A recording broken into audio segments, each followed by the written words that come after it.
रक्त व स्रोतस के, क्योंकि ये जो इसके दुष्टि के लक्षण जो है वो हमें 28वें अध्याय में मिलेंगे सूत्र स्थान में। बस हमें ध्यान देना है यहाँ पे विमान स्थान में कि यहाँ पे उसके मूल स्थान और दुष्टि के कारण ये आपको अब हमें मिलेंगे। तो अभी हम बार बार अध्याय चेंज करने की जगह हम ये करेंगे कि अब रक्त से लेके आगे के जो है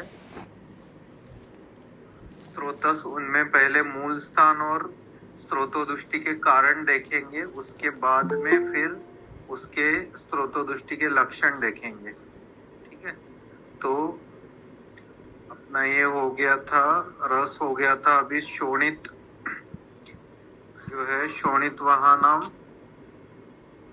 ये मैंने हाईलाइट किया हुआ है, यहाँ से श्लोक शुरू होता है।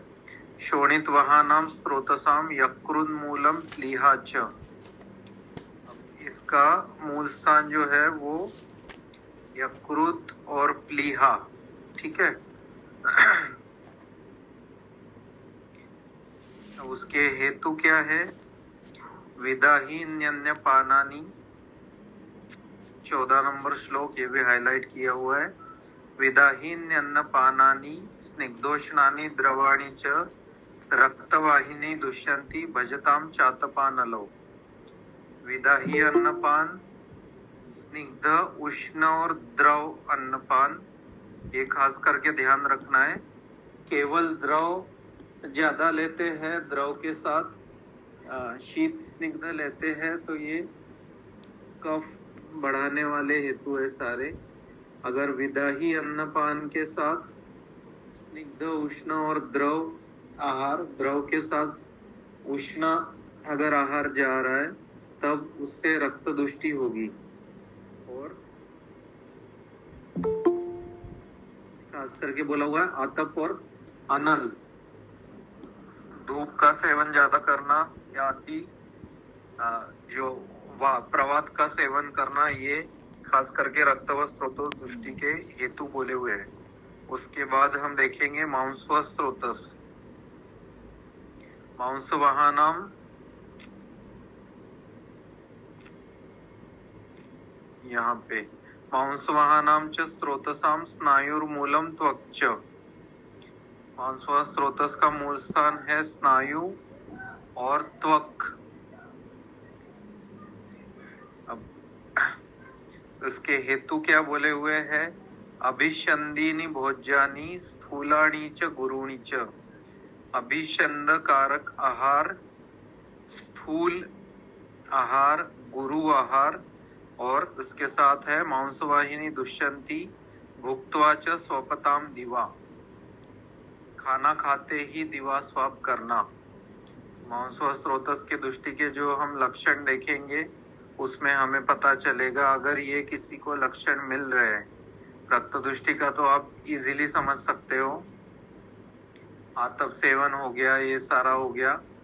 मांस व स्रोतस के खास करके जो लक्षण है, ये खाने के बाद दिवा स्वाप, और ये मैक्सिमम फीमेल्स में ये टेंडेंसी होती है, जो होम मेकर फीमेल्स होती है उनमें टेंडेंसी होती है।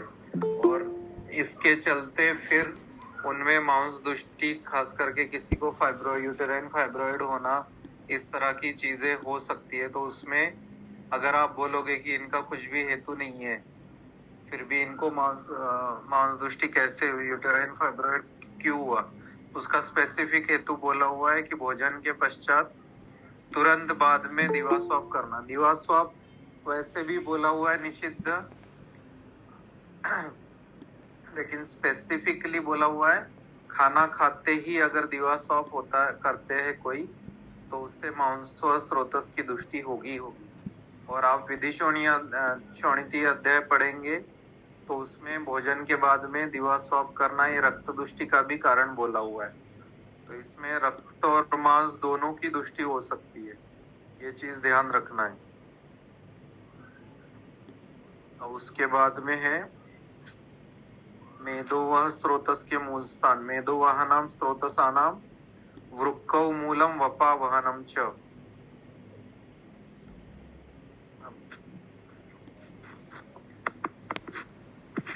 उसके दुष्टि के कारण क्या है? अव्यायामा दिवा स्वप्नात् मेद्यानाम चाति भक्षणात्। व्यायाम नहीं करना, एक्टिविटी बिल्कुल नहीं रखना। दिवा स्वप्न, यहाँ पे दिवा स्वप्न यहाँ भी आ गया, लेकिन भोजन के तुरंत बाद स्पेसिफिक नहीं बोला हुआ है। दिन में कभी भी सोते हैं तो उससे मेदो दृष्टि होगी। अब दिवा स्वप्न से आप समझ सकते हो रक्त दृष्टि भी हो रही है, मांस दृष्टि भी हो रही है, मेदो दृष्टि भी हो रही है। अव्यायामा दिवा स्वप्नात् मेद्यानाम चाति भक्षणात्। मेदवर्धक अत्यधिक आहार लेना, जिसमें मेद ज्यादा बढ़ता है, इसका अति भक्षण करना। मेदो वाहिनी दुष्यंती वारुण्याश्चाति सेवनात्। वारुणी जो है ये मद्य का प्रकार है, तो मद्य का सेवन ज्यादा करना, खास करके वारुणी का सेवन ज्यादा करना, ये भी मेदो व स्रोतो दृष्टि का प्रमुख हेतु है। तो ये चीज आपको ध्यान रखनी है। उसके बाद है अस्थि। अस्थिवाहनाम स्रोतसानाम मेदो मूलम जघनम च। अस्थि व स्रोतस का मूल जो है वो मेद है और जघन है। तो यहाँ पे उनके लक्षण ज्यादा होंगे। अब उसके दुष्टि के कारण क्या है? मेद के एग्जैक्ट अपोजिट। मेदो व स्रोतो दृष्टि में बोला है अव्यायाम, यहाँ बोला है व्यायामान। मतलब व्यायाम ना करना ये भी दृष्टि का कारण है, अति व्यायाम करना ये भी अस्थि व स्रोतो दृष्टि का कारण है। व्यायामात अति संक्षोभात अस्नाम अति विघटनात्। संक्षोभ, अत्यधिक संक्षोभ होना या अति विघटन, पीड़न करना। कोई पैर बहुत जोर से, हाथ या पैर या अस्थि कोई बहुत जोर से दबाना। अस्नाम अति विघटनात् अस्थि वाहिनी दुष्यंती वातलानाम च सेवनात्। वात वर्धक आहार विहार का सेवन अगर होता है तो अस्थि व स्रोतों की दृष्टि होती है। वात प्रकोपक आहार विहार में कई सारे फैक्टर्स आ जाते हैं। उसमें अत्यधिक शीत का सेवन करना, सर्दी के मौसम में या बारिश के मौसम में जमीन पे सोना, ये भी वात प्रकोप का कारण है। या अत्यधिक अनशन करना, उपवास ज्यादा करना, ये भी वात प्रकोप का कारण है। तो वातल या वातल आहार विहार जो है वो लेना, वृक्ष आहार लेना, ये भी वात प्रकोप के कारण है। तो जो वात प्रकोप के जो कारण है उनका अगर सेवन किया जाता है तो उससे भी अस्थि व स्रोतस की दृष्टि होती है। उसके बाद में मज्जा व स्रोतस। मज्जा व नाम स्रोतसाम अस्तिनि मूलम संदेश्च। मज्जा व स्रोतस का जो मूल है वो अस्थि है और संधि उसका मूल स्थान बोला हुआ है। अब उसके दुष्टि के कारण क्या बोले हुए हैं? उत्पेशात अत्यभिषंदात। ये मिडल लाइन देखनी है आपको खास करके। इसके नीचे का जो मैंने हाईलाइट किया है उसके नीचे की लाइन, उत्पेशात अत्यभिषंदात अभिघातात प्रपीडनात् मज्जावाहिनी दुष्यंती विरुद्धनाम च सेवनात्। उत्पेशन करना, अति अभिसंधि आहार विहार लेना, कोई अभिघात होना, प्रपीड़न होना, अत्यधिक मात्रा में किसी ने पीड़न कर दिया, शरीर का प्रपीड़न हो गया, ये सारे कारण है। इसके अलावा जो प्रमुख कारण है वो विरुद्ध आहार का सेवन करना। विरुद्ध आहार का 18 प्रकार के विरुद्ध आहार है, जिसमें आप अगर गौर से देखोगे तो कोई चीज नहीं छूटती है। तो सिंपल इनऑर्गेनिक सब्सटेंस कोई भी हो, चाहे आप कोई पेशेंट क्रोसिन ही एक्सेस मात्रा में ले रहा है तो वो भी विरुद्ध आहार ही है, या कोई पेन किलर रेगुलर ले रहा है वो भी विरुद्ध आहार है, घर के आसपास मोबाइल टावर है वो भी विरुद्धाहार ही है। ऐसे कई सारी चीजें जो है विरुद्धाहार में इंक्लूड हो सकती है। तो ये सारे मज्जा व स्रोतोदुष्टि के कारण है, तो ये ध्यान रखना है। और ये आपके पास ज्यादातर पेशेंट आते हैं जो मज्जा व स्रोतोदुष्टि के ही होते हैं। अभी एग्जाम्पल के तौर पे मैं आपको बताता हूँ, एवियन जो है, एवियन के मॉडर्न साइंस में बताए हुए सारे जो हेतु है एग्जैक्टली आपको ये मज्जा व स्रोतोदुष्टि के हेतु में मिलेंगे। जैसे उन्होंने आघातज हेतु बोले हैं एक, और एक जो है वो इडियोपैथिक जो है उसमें कोई मेडिसिन और ये इस तरह के हेतु मॉडर्न साइंस में बोले हुए हैं। खास करके स्किन डिसीजेस के लिए जो मेडिकेशंस होती है, उसके बाद एवियन का ऑकरन जो है वो ज्यादा पाया जाता है। तो ये सारे मतलब हम उनको दो पार्ट में डिवाइड कर सकते हैं, एक तो विरुद्धाहार सेवन जन्य और एक तो अभिघात जन्य। और एवियन को हम ले भी सकते हैं क्योंकि ये संधि में है, तो संधि जो है वो मूल स्थान है मज्जा व स्रोतस का, तो उसको हम एवियन को मज्जा व स्रोतोदुष्टि में हम इंक्लूड कर सकते हैं। तो इस तरह से आपको समझना पड़ेगा कि आपको लगेगा कि इसने तो कुछ भी नहीं किया है, इसको कुछ भी इसका डेली रूटीन रेगुलर चल रहा था, फिर भी इसको ये चीज क्यों हुई, तो इसके हेतु आपको ढूंढने पड़ेंगे। इस तरह से ये अगर आपको पता है कि इन कारणों से मज्जा व स्रोतोदुष्टि होती है, तो अब हेतु ढूंढना आपके लिए और आसान हो जाएगा। उसके बाद है शुक्रवाहनम स्रोतसाम वृषणो मूलम शेफश्च। वृषण और शेफ ये शुक्र व स्रोतस के मूल स्थान बोले हुए हैं। और उसके दुष्टि के हेतु क्या है, दुष्टि के हेतु खास करके यहाँ हाईलाइट किया है मैंने, ये लाइन से पढ़ना है हमें। अकाल योनि गमनात् निग्रहात् अति मैथुनात् शुक्रवाहिनी दुष्यंती शस्त्र क्षाराग्नि भीस्तथा।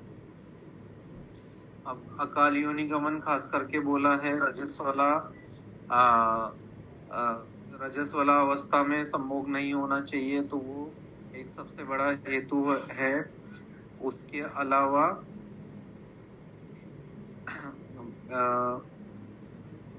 अति निग्रह या मैथुन का अत्यधिक त्याग करना या मैथुन का अत्यधिक सेवन करना, दोनों ही चीजें जो है वो शुक्र व स्रोतोदुष्टि के हेतु बोले हुए हैं। और खास करके शस्त्र क्षार अग्नि ये प्रधान हेतु बोले हुए हैं। अब कोई शस्त्र से खास करके अगर किसी को फॉलिस कैथेटर डाला है उसके बाद भी शुक्र व स्रोतोदुष्टि के लक्षण मिल सकते हैं, या कोई शस्त्र से आघात हुआ है, या क्षार का अत्यधिक मात्रा में सेवन, क्षार के लिए बोला हुआ है पुंस्वनाशन। तो क्षार का सेवन डायरेक्टली नहीं होता है, कोल्ड ड्रिंक एक्सेसिव अगर पेशेंट यूज कर रहा है तो उसके बाद भी शुक्र व स्रोतोदुष्टि के लक्षण मिलेंगे। या एक्सेस बेकरी प्रोडक्ट ले रहा है तो उनमें भी ये लक्षण मिल सकते हैं। और अग्नि के लिए खास करके आपको पता ही है कि अत्यधिक अग्नि संपर्क जो है उससे शुक्र व स्रोतोदुष्टि होती है। और इसीलिए टेस्टिकल जो है वो शरीर के बाहर डिसेंडेड होते हैं। बॉडी टेम्परेचर उनको सहन नहीं होता है, उस टेम्परेचर में स्पर्मेटोजेनेसिस नहीं हो पाता है। जहाँ पे अत्यधिक अग्नि का अत्यधिक संपर्क आ गया, बाहर उष्णता का अगर संपर्क आ गया, तब उसके वजह से भी रक्त दुष्टि होगी, उसके वजह से भी शुक्र व स्रोतस की दुष्टि होगी। तो ये चीज आपको ध्यान में रखनी है। जब हेतु आप पूछते हो तो हेतु पूछते समय ये सारी चीजें आपको अगर पता है तो हेतु आप इजीली निकाल पाओगे पेशेंट के। यहाँ तक हो गए हमारे 10 स्रोतस। उसके आगे जो है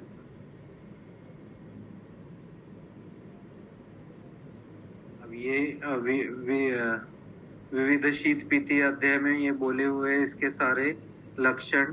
तो पहले ये इनके दृष्टि के लक्षण हम देख लेते हैं, उसके बाद आगे के जो 3 स्रोतस है उसके बारे में फिर देखेंगे।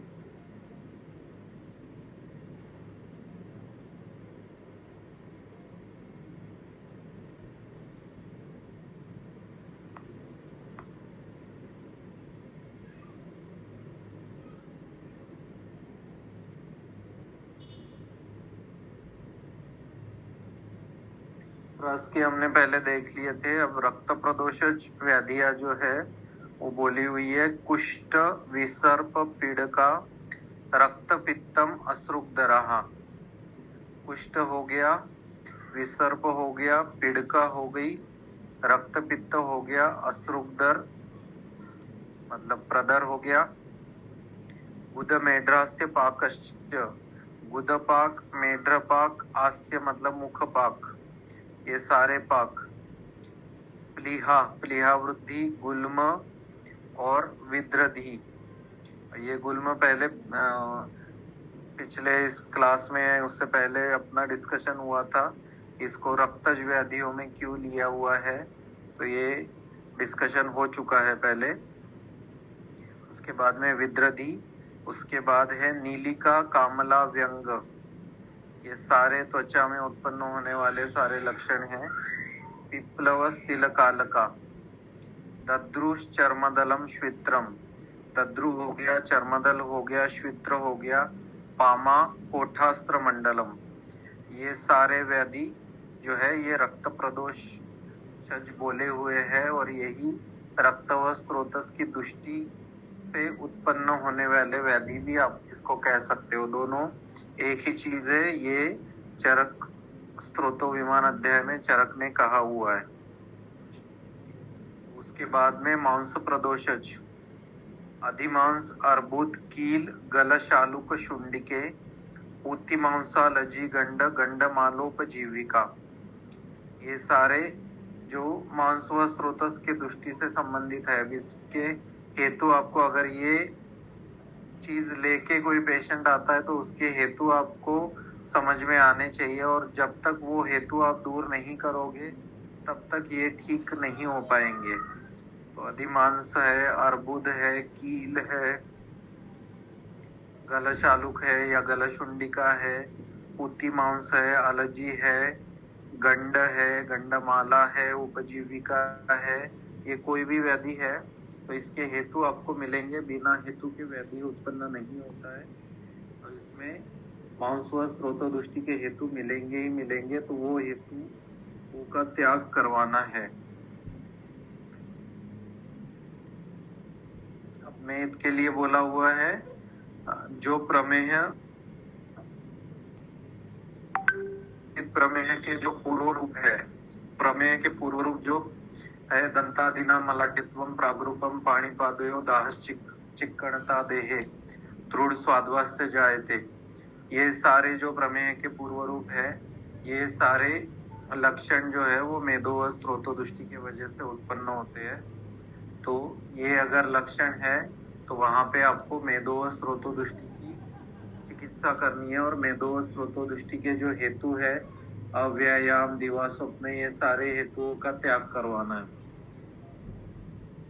अब अस्थि के लिए बोला हुआ है, अध्यस्ति दंतो, दंतास्ति, भेदशूल, विवरणता, अधि अस्ति, अधिदंत, दंत अस्ति में भेद शूल और इनमें विवरणता, केश, लोम, नख, श्मश्रु, दोषाश्चास्ति प्रदोषजः, इसके साथ साथ केश, लोम, नख, श्मश्रु, इनके दोष उत्पन्न होना।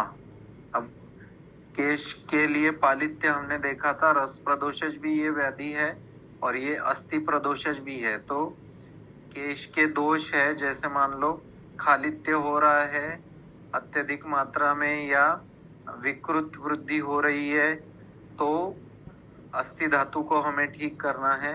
पालित्य वहाँ ज्यादा है तो वहाँ पे हमें रस धातु को अच्छा करना है। जहाँ पे दोनों ही चीजें हैं वहाँ दोनों ही धातुओं के ऊपर काम करना पड़ेगा। अब उसके बाद में मज्जा व स्रोतस, इसके लक्षण क्या है? रुक पर्वणा भ्रमो मूर्छा दर्शनम तमसस तथा। पर्वों में रुक, भ्रम, मूर्छा या तमो दर्शन। पेशेंट कंप्लेन करेगा कि मुझे बीच बीच में आंखों के सामने अंधेरा सा आ जाता है, या चक्कर आते हैं, मूर्छित हो जाता है, ये सारे लक्षण। उसके बाद में अरुषाम स्थूल मूलानाम पर्वजानाम च दर्शनम, जो स्थूल मूल वाली अस्थियां है या संधियां है उनमें रोजा उत्पन्न होना और पर्वों के दर्शन होना, मतलब पर्व जो है वो पर्व संधिया जो है वो आकार में बड़ी होना या उसमें सूजन आना, ये सारा मज्जा प्रदोष के मज्जा व स्त्रोतो दुष्टि के वजह से या मज्जा धातु प्रदोष के वजह से ये चीजें होती है। अब शुक्र के वजह से क्या है? शुक्र से दोषात क्लैब्यम अहर्षणम, क्लैब्य है, अहर्षण भी है। रोगी व क्लीबम अल्पायुम विरूपम व विप्रजायते, रोगी कैसा हो सकता है? एक तो क्लीब है होगा या अल्पायु होगा, जिसकी आयु जो है वो भी कम होगी, या विरूप होगा। उसमें न चास्य जायते गर्भ, उसमें गर्भ रहने का संभव, मतलब प्रजोत्पादन क्षमता जो है उसमें नहीं होगी, या गर्भ धारण भी अगर हो जाता है तो भी वो गर्भ जो है उसमें आयु नहीं मिलेगी, खास करके अल्पायु गर्भ होगा। पतति प्रस्त्रवत्यपि, मतलब गर्भ का पतन होगा या स्त्राव होगा।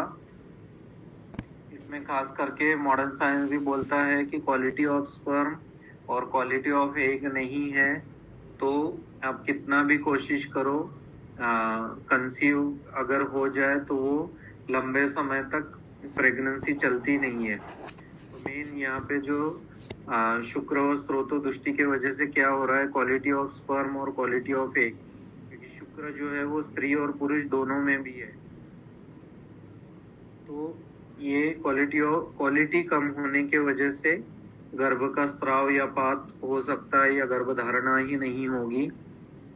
शुक्रम ही दुष्टम सापत्यम सदारम बाधते नरम, शुक्र दृष्टि होने के वजह से उस पेशेंट को खुद को तो दिक्कत होगी, उसके वजह से उसके अपत्य को और उसके दारा को, मतलब पत्नी को, ये भी बाधा होगी।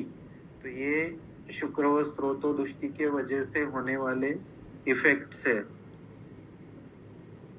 यहाँ शुक्र व स्त्रोतस की दृष्टि हो गया। अब इसके बाद में बोला है इंद्रियाणि समाश्रित प्रकुप्यन्ति यदा मला उपघातोपतापाभ्याम योजयन्ति इंद्रियाणि तयब।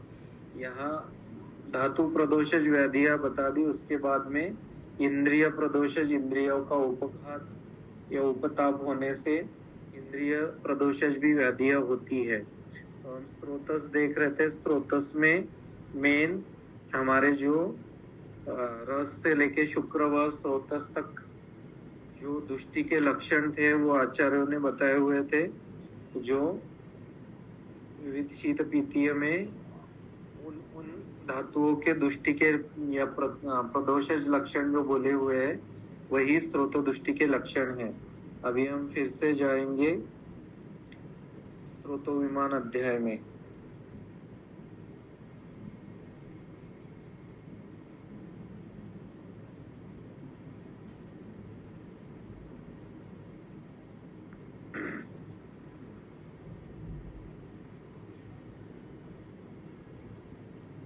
उसके बाद में मूत्र व स्रोतस हमें देखना है।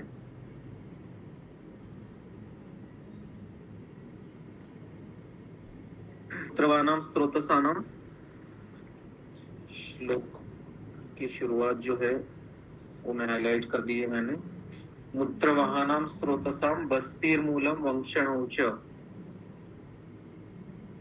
प्रदुष्टानां तु खल्वेषामिदं विशेष विज्ञानं भवति तद्यथा अति सृष्टम अतिबद्धम प्रकुपितम अल्पाल्पम अभीक्ष्णम व बहलम सशूलम मूत्रयंतम दुष्ट्वा मूत्रवाहन्यस्य स्रोतांसि प्रदुष्टानीति विद्यात्।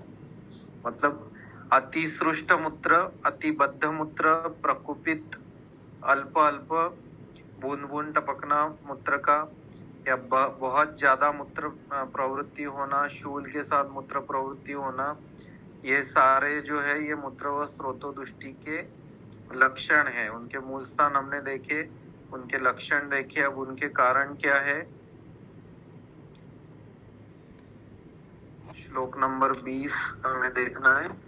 मूत्रितोदक भक्ष स्त्री सेवनान मूत्र निग्रहात् मूत्रवाहिनी दुष्यंती क्षीणस्याभिक्षतस्य च।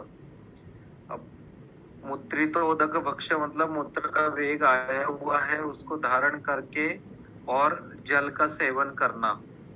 ये कॉमनली मतलब ये बहुत कॉमन सेंस की चीज है, लेकिन बहुत उच्च शिक्षित लोग भी ये गलती करते हैं। जो लोग खास करके एसी में बैठते हैं दिन भर, जो केवल हाइजीन के वजह से यूरिन का होल्डिंग करते हैं, और वो ये भी पढ़ते हैं कि पानी खूब पीना चाहिए, तो पानी तो बहुत पीते रहते हैं, लेकिन यूरिन जो है वो होल्ड करके रखते हैं। तो मैक्सिमम आपको बैंकर्स में या जो अच्छे जहाँ पे एसी ऑफिसेस है, इसमें काम करने वाले हाई प्रोफाइल लोगों में ये आपको मेन गलती करते हुए वो लोग मिलेंगे, और उनमें आगे चल के कहीं ना कहीं मूत्र व स्रोतोदुष्टि की लक्षण आपको देखने को मिलेंगे। उसके बाद में स्त्री सेवन, मूत्र का वेग का धारण करते हुए स्त्री सेवन करना, या मूत्र का निग्रह लंबे समय तक करके रखना, इससे, या फिर क्षीण या क्षत। अत्यधिक क्षीण है तो क्षीण में क्या होगा, शरीर में क्लेद का क्षय होगा। तो क्लेद का क्षय होने के वजह से जो क्लेद वहन करने वाला मूत्र है उसका भी क्षय होगा। और दूसरा जहाँ पे क्षत है, तो क्षत में भी अत्यधिक मात्रा में स्राव होने के वजह से जलीय अंश शरीर से कम हो जाता है। वो कम होने के वजह से क्लेद कम होगा, क्लेद कम होगा तो मूत्र की मात्रा भी कम होगी, इसलिए होगी। तो क्षीण या क्षत, इनमें मूत्र व स्रोतोदुष्टि मिलती है। उसके बाद है पुरीश्व स्रोतस।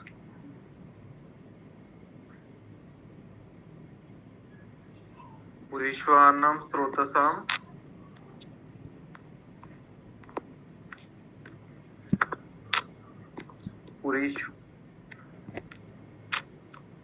पुरीश्वानां स्रोतसां पक्वाशयो मूलम स्थूलगुदम च। ये पक्वाशय मूल है और स्थूल गुद खास करके बोला है। प्रदुष्टानां तो खल्वेषाम इदम विशेष विज्ञानम भवति तद्यथा कृच्छेन अल्पाल्पम। से अल्प मात्रा में मल का त्याग करना। सशब्द शूलम अति द्रवम अति ग्रथितम अति बहु। शब्द के साथ, शूल के साथ मल का त्याग होना, अति द्रव मल त्याग या अति ग्रथित मल त्याग या अति बहु मात्रा में मल त्याग। ये चोपविशंतम दृष्ट्वा पुरुषवान्यस्त स्रोतांसि प्रदुष्टानीति विद्यात्। ये सारे लक्षण अगर मिलते हैं तो समझना है पुरीश्व स्रोतस की दुष्टि हुई है। पुरीश्व स्रोतस की दुष्टि के कारण क्या बोले हुए हैं। संधारण मतलब वेग का धारण करना, संधारणात अत्यशनात, ये लाइन आप देख सकते हो। संधारणात अत्यशनात अजीर्णात व्यसनात तथा। संधारण या अत्यधिक मात्रा में भोजन करना, अजीर्ण अध्यशन करना, इससे वर्चोवाहिनी दुष्यंती दुर्बलाग्ने कृष्ण मान्य बहुत ज्यादा है, या फिर कार्य किसी में प्रकृति से ही कार्य है। आपने अगर अर्श व्याधि पड़ा होगा तो उसमें कार्श एक अर्श व्याधि का हेतु बोला हुआ है। तो जहाँ कार्श है उनमें वैसे ही रुक्षता ज्यादा होती है, एक तो रुक्षता भी ज्यादा होती है और उनका जो ओपनिंग है वो भी छोटी होती है, जिसके वजह से पुरुष का निर्हरण जो है वो प्राकृत नहीं हो पाता है और कार्श में वैसे ही वात का प्रकोप कोष्ठ में होता है, रुक्षता कोष्ठ में होती है, जिसके वजह से मल प्रवर्तन जो है वो उनको कठिनता से होता है। तो ये दुर्बल अग्नि है और कृष है। अगर कृष में अग्नि अगर ठीक है तो इतनी ज्यादा दिक्कत नहीं होगी, लेकिन दुर्बल अग्नि है और कार्च है तो उनमें पुरुषव स्रोतो दृष्टि होनी ही होनी है। तो ये पुरुषव स्रोतो दृष्टि के कारण यहाँ पे बताए हुए हैं। उसके बाद का जो है स्वेदवह स्रोतस, स्वेदवह स्रोतस के लिए बोला हुआ है स्वेदवाहनाम स्रोतसाम मेदो मूलम लोम कुपश्च। मेद उसका मूल है और लोमकूप। प्रदुष्टानाम तो खल्वेशाम इदम विशेष विज्ञानम भवति तद्यथा अस्वेदनम अतिस्वेदनम, या तो स्वेदन ही नहीं होना या बहुत अत्यधिक मात्रा में स्वेदन होना। पारुष्यम, पारुष्य कहाँ आएगा? त्वचा में। अतिश्लक्षणता मंगस्य, या तो पारुष्य आएगा या बहुत ज्यादा श्लक्षणता आएगी। परिदाहम, दाह होना शरीर में। लोमहर्ष, ये सारे अगर है तो वहां पे स्वेदवह स्रोतस की दृष्टि है, ये हमें समझना चाहिए। और स्वेदवह स्रोतस की दृष्टि के कारण बोले हुए हैं व्यायामाद अति संतापात शीतोष्ण क्रम सेवनात्। व्यायाम अत्यधिक मात्रा में व्यायाम करना या अति संताप करना या शीतोष्ण क्रम सेवन करना। शीतोष्ण क्रम में क्या होता है? अचानक एसी रूम से अचानक बहुत गर्मी वाली जगह जाना, या बहुत गर्मी बाहर है उसमें अचानक ठंडी जगह पे या स्विमिंग पूल में जाना, या फिर अचानक व्यायाम करके आए हो, गरम गरम शरीर हुआ है, उसमें पसीना आया हुआ है, उस समय ठंडे पानी से शॉवर लेना। ये कई सारे मल्टीपल ऑप्शन हो सकते हैं। धूप से आते हैं, बहुत गर्मी में धूप से चल के आए और तुरंत फ्रिज में से चिल्ड पानी पीना, ये शीतोष्ण क्रम सेवन है और जिससे शरीर का थर्मो रेगुलेशन जो है वो डिस्टर्ब होता है और जिसके वजह से स्वेदवह स्रोतस में विकृति आती है। और स्वेदवह स्रोतस में विकृति आने की वजह से जो जो लक्षण उत्पन्न होते हैं वो सारे हमने वहां देखे हुए हैं।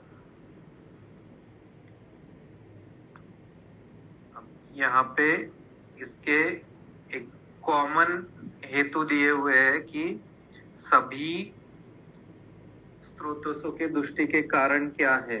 तो यहाँ बोला हुआ है आहारश्च विहारश्च यह से दोष गुण ही समहा।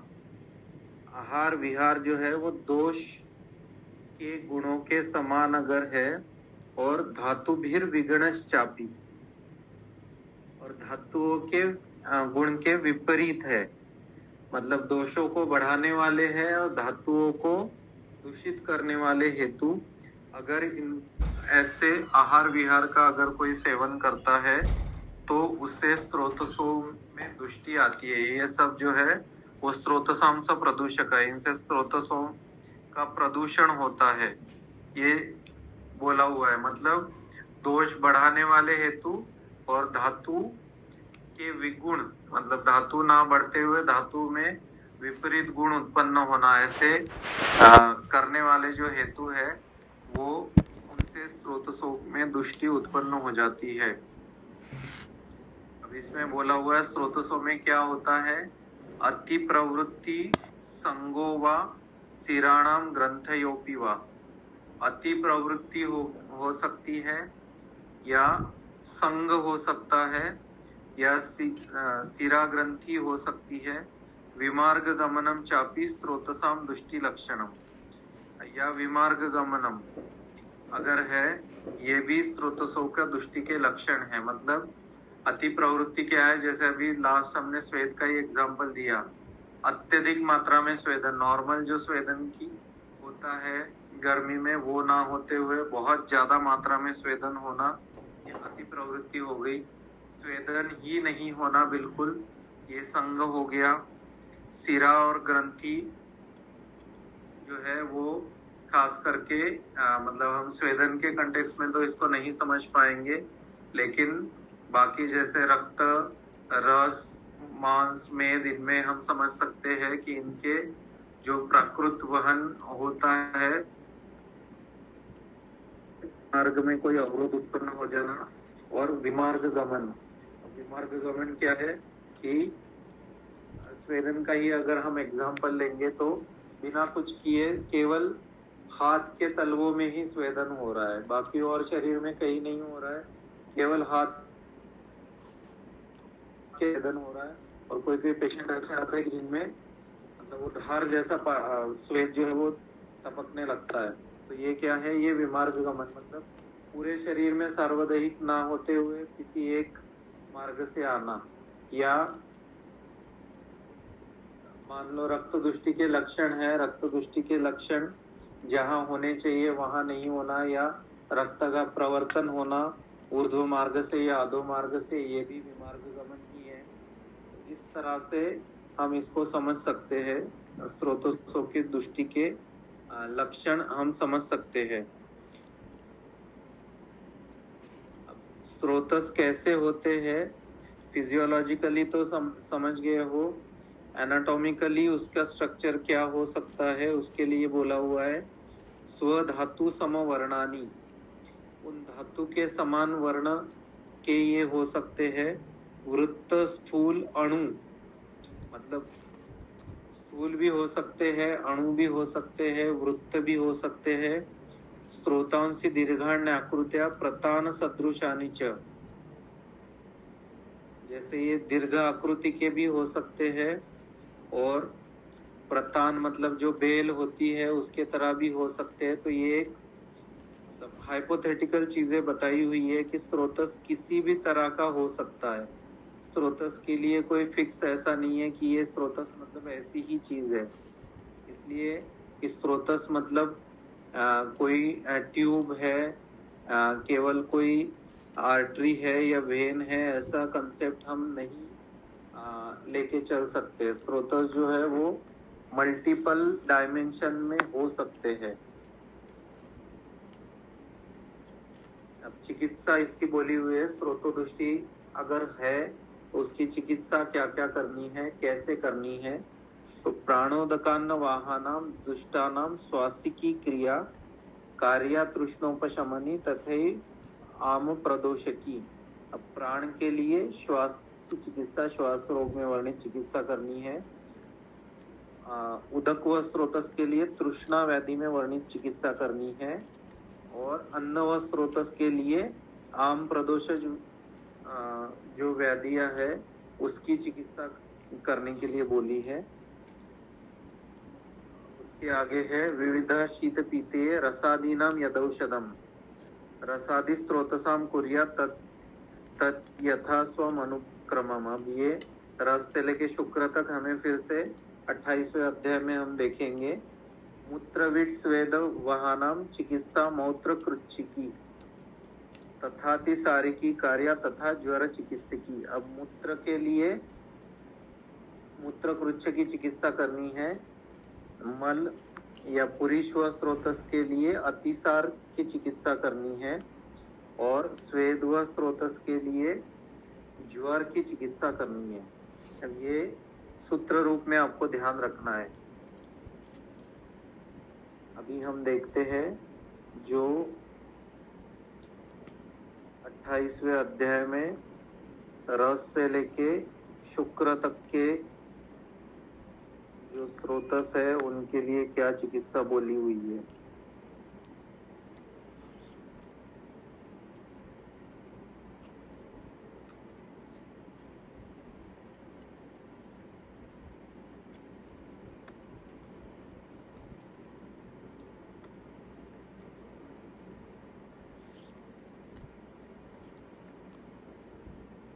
श्लोक नंबर 25 से आप देखो, यहाँ से रसजानम विकारणम सर्वलंघनम औषधम। लंघन में लंघन के जितने भी प्रकार है, 10 प्रकार का लंघन बोला हुआ है, वो सारे प्रकार के लंघन जो है आप अवस्था के हिसाब से आप दे सकते हो। विधि शोणिति के अध्याय रक्त जानाम विसर्जितम। अब विधि शोणिति जो अध्याय बोला हुआ है 24वां, उसमें रक्तज रोगों की जो चिकित्सा बोली हुई है, वही रक्त व स्रोतो दृष्टि के लिए भी वही चिकित्सा करनी है, वहां बोली हुई है। कुर्यात् शोणित रोगेषु रक्तपित्त हरिक्रिया विरेकम उपवासश्च श्रावणम शोणितस्य च। अब रक्तपित्त की चिकित्सा बोली हुई है, विरेचन करना है, उपवास करना है और रक्त मोक्षण करना है, ये चिकित्सा बोली हुई है। यही चिकित्सा हमें रक्त व स्रोतो दृष्टि के लिए भी करनी है। मांसजानाम तो संशुद्धि शस्त्र क्षाराग्नि कर्म च। मांस व स्रोतस के लिए संशोधन करना है, संशोधन में वमन विरेचन दोनों चीज आती है, और उसके बाद में शस्त्र क्षार और अग्नि कर्म, ये चिकित्सा होगी। उसके आगे है अष्टौ निंदित के अध्याय मेदो जानम चिकित्सितम। अब अष्टौ निंदित जो अध्याय है उसमें मेदो व स्रोतो दृष्टि के या स्थौल्य के लिए जो चिकित्सा बोली हुई है, मेदो वृद्धि के लिए, वो चिकित्सा वहां पे त्रिफला के कई सारे प्रयोग है, गोमूत्र के प्रयोग है, वो सारे प्रयोग हमें मेदो व स्रोतो दृष्टि के लिए भी करने हैं। उसके बाद में अस्थि व स्रोतो दृष्टि के लिए आता है अस्त्याश्रयाणाम व्याधीनाम पंचकर्माणि भेषजम। अब यहाँ पे पूरे पंचकर्म करने हैं। अस्थि के लिए केवल बस्ती, इसमें अटकना नहीं है। अस्थि के लिए बस्ती बोला हुआ है, उसका कारण भी है कि अस्थि व जो अस्थिधरा कला है वही पुरीशधरा कला है। ये सुश्रुत कल्पस्थान में आप देख सकते हो, आपके लिए ये होमवर्क है, आप ये पढ़ो कि जो कला है, कला से इसका संबंध है। या एवं पुरीशधरा कला साएव अस्थिधरा कला, और इसलिए अस्थि के लिए बस्ती श्रेष्ठ जो है वो कला के माध्यम से आप बोल सकते हो। वैसे ही जो पित्तधरा कला है वही मज्जाधरा कला है, वही ग्रहणी है। तो इसलिए मज्जा विकृति में आपको ग्रहणी के ऊपर काम करना है, विरेचन करना है, ये भी चीज आप आसानी से समझ सकते हो। और मज्जा व स्रोतस के लिए आपको विरेचन भी करना है, ये आगे आएगा ही। तो अस्थि व स्रोतस में पंचकर्म करने हैं। पंचकर्म क्या करने हैं? सारे कर्म आ गए, क्योंकि जब तक रस से लेके आगे जो है मेद तक के धातु अच्छे नहीं बनते, तब तक आप कितनी भी कोशिश कर लो, अस्थि धातु अच्छा नहीं बन सकता।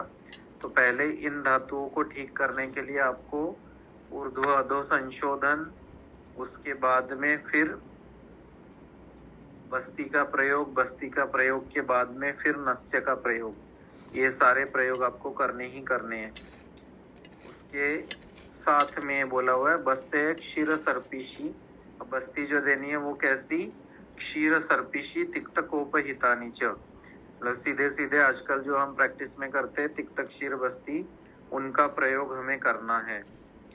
आगे है मज्जा शुक्र समुत्थानम औषधम स्वादु तिक्तकम। अब अस्थि के लिए क्या है? तिक्त रस का, तिक्त और स्नेह बोला हुआ है। मज्जा शुक्र के लिए मधुर, तिक्त और स्नेह, इतना बेसिक डिफरेंस है। तो हम जो बस्ती भी देंगे, चाहे वो औषधि कल्प भी देंगे, तो उसमें इस चीज का हमें ध्यान रखना है। केवल पंचतिक्त दे दिया तो वो अस्थि पे तो अच्छा काम करेगा, मज्जा के लिए हमें उसमें कोई मधुर औषधि मिलानी पड़ेगी। जैसे आपने उसमें गोक्षुर मिला दिया या मधुयष्टि मिला दी, और कोई जो भी आपको मधुर रस का अच्छा लगता है, इंडिकेशन वहां लग रहा है, उसको स्वादु और तिक्त बना के, जैसे शतावरी है, शतावरी घृत इसमें अच्छा काम करेगा, तो स्वादु तिक्त औषधि का वहां पे सेवन करना है।